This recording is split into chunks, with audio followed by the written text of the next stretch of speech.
do you communicate with your other generations the importance of investing and buying wealth for the family? I think it's a point I've been trying to stress for a couple of years, but I think our parents and kids only learn by what we do, not by what we say. I'm sure you guys do too. What book should I go tell my mom about investing? Charles Schwab put in $5,000 for it, grow it to 25,000. Say this is all yours. She'll listen to everything that you got to say about every earnings call on earth. Sometimes the information is not the way, that the outcome first is the way. Like, for example, if I came on here and was like, yo, read Intelligent Investor Chapter 2, that hits different than, hey, buy at this price. If I made you money, please put yes in chat. I think you have to lead with the outcome and not solely the education. You have to reinforce with the education. But a lot of times our elders that have been taken advantage of by banks, institutions, insurance companies, they don't want to hear it because when they put the money in 1980, it didn't give the return that they were supposed to get. So now we have a little bit more of a balance in terms of regulation. I think you have to lead with giving the outcome first, and then they'll be open to hearing. Yeah, I think that for sure, definitely. I think that there needs to be at least one person that can be an example. Because people like to follow. People generally are, and being a follower is not a bad thing. That's a common misconception. That's a common misconception. We need proof of concept. Yeah, being a follower is not a bad thing as long as you're following the right people, the right guidance, the right blueprint. Like any religion, you're following the tenets of that religion, right? That's not a bad thing. Like if you have somebody that has set an example for you and you can follow in their blueprint and you can look at them as an example of success, well, that's helpful. So I think that's a major part, is like being that matriarch for your family, being that person that, and you don't got to be like a billionaire, but you could be the person that, the first person in your family to own a rental property. Since we're talking about real estate, the first person in your family to own a rental property, right? And it's like, damn, now that's something that people can look up to. Like, this is actually something that's attainable. I can attainable. Yep. Right? And it's like, okay, now I don't necessarily just want my money. I want to actually save my money to buy a home, or I want to save my money. I want to buy stocks. I want to save my money to become an entrepreneur. Like even that song "Reminisce," when he was like, "Own my own business," like my Aunt Joyce. Like, you know, you got to have somebody that you can look up to. Like that's a linchpin. Yep.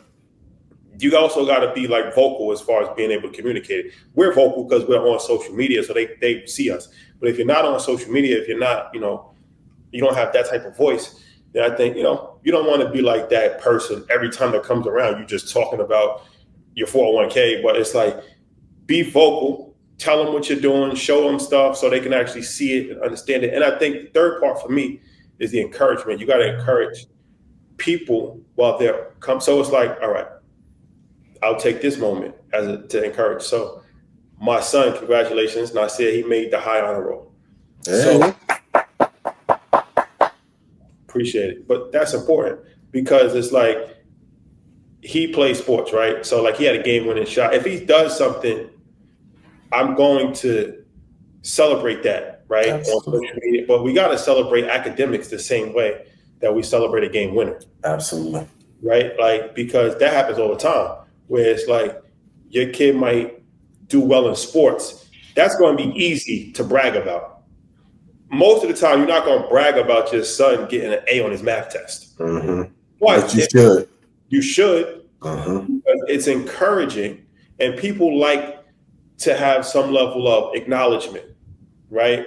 And rewards, and that's just human nature. So I say that to say, when you see somebody doing something, like if you see somebody buy their home, like encourage them. Like if you see somebody buy their first stock, encourage them. Like because now they're getting more confidence, and they look at you as like an authority in the space.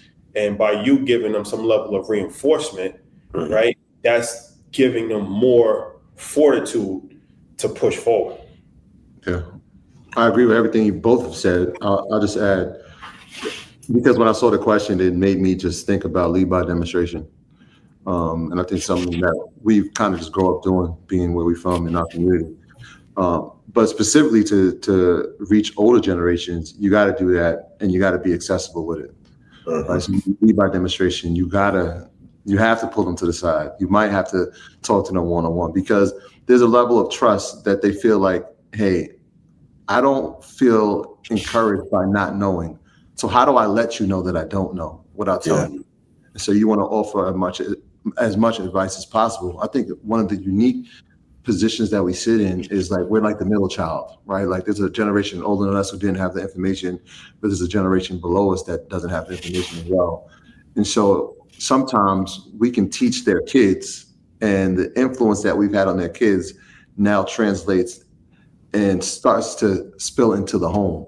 And we've seen that happen in our community specifically. A lot of the young men and young women that used to be in our programs are now adults, and they've learned lessons from hearing us, and now they get to tell their parents, and their parents are so thankful for it, because they didn't know the information, but they're watching the benefits of their children having access to it. And so lead by demonstration, be accessible, and always know that you can always learn. Sure. You can always learn, and it might not be in the financial space. It might just be a life lesson. And so there's a value exchange, right? They're going to give you their life experience, and you're going to give them something financially that can help them out as well. So exchange that value. And keep the lesson short. Nobody want a 45-minute dissertation on. Please. Especially if you talk to somebody older, because I know in this generation, because we have access to so much information, we forget that they have a lot of wisdom. Talk to them about the companies that were dominant in their era. They'll start to make the correlation on their own. Mm-hmm. And when I talk to any elder about my frustrations with Apple, they're like, well, it reminds me a lot of GE. Jack, amazing leader at GE, but then some things inside the culture started to change, and the culture got fragmented. It's the same battle that Apple is going through right now. So we just had this conversation, especially with a lot of the earners in EYLU. They're talking about how IBM was dominant. And I'm sitting here like, yes. When I was in elementary school, but they telling me about what it was like and how this time is very similar to that time. Some of the characteristics that we're starting to see in some of the companies that are dominating now. And one of the things that they always resonate with is they like, look, it was just us inside the company that knew this information. And so what you guys are doing, you didn't have to work in the company to know the information. You're actually sharing. And a lot of times it's right, the information that you're sharing, but you're sharing it with our community, which is a complete game changer. So yeah, man, there's always intersections. There's always ways to, spark a conversation that feels comfortable, but you got to be open and accessible to it.